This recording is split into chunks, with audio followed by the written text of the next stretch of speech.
Nothing beats sitting down to play one of your favorite NES games. There were just so many great titles on the system. But sometimes it's a hassle getting that old relic to work.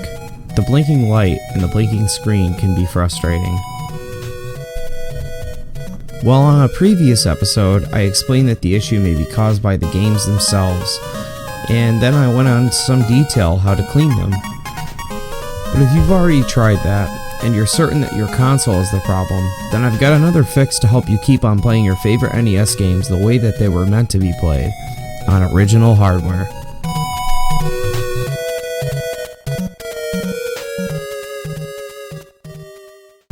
Greetings, and welcome back to another episode of KO Kontrol, where tonight I'm going to show you how to replace the 72-pin connector on your original Nintendo.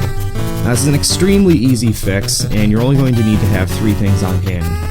The first of which is a Phillips head screwdriver. Everybody's got one of these laying around the house, I'm sure. The next thing you're going to want to have is the replacement 72-pin cartridge slot. I got mine here at Robot City in town. Best arcade in New York State.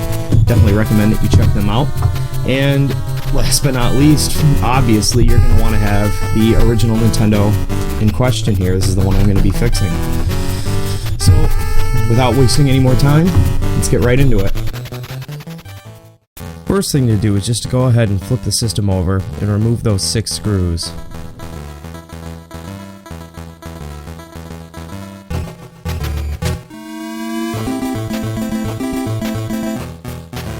It's a good idea to keep a small container handy, just to store all the hardware.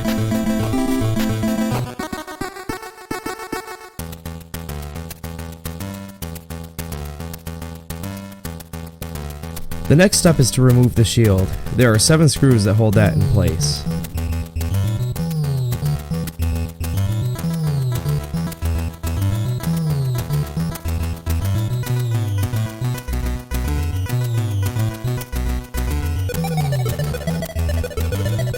Pop it off, set it aside, and now we are ready to remove the cartridge bag.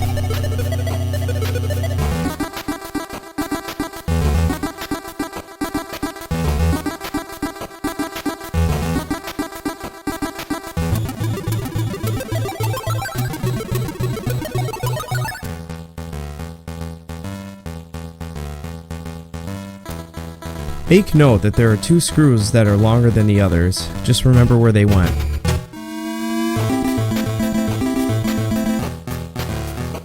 You might have to fight with it just a little bit, but that cartridge bay is now ready to come off.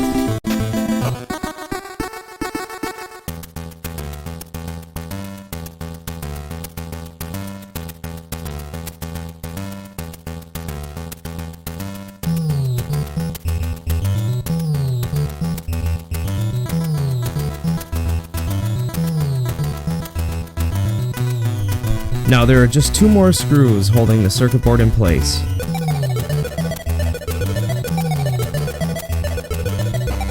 From this point, just yank off the pin connector, grab the new one, and pop it right in where the old one was.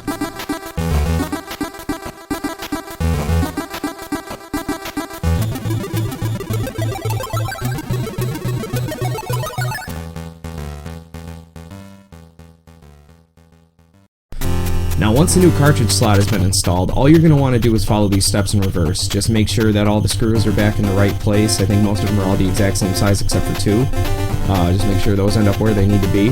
And once it's all closed up and it looks good, you're going to want to go ahead and take the thing, plug it in, give it a little test run, make sure everything went well. And that's exactly what I'm going to do right now.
What can I say? It works great.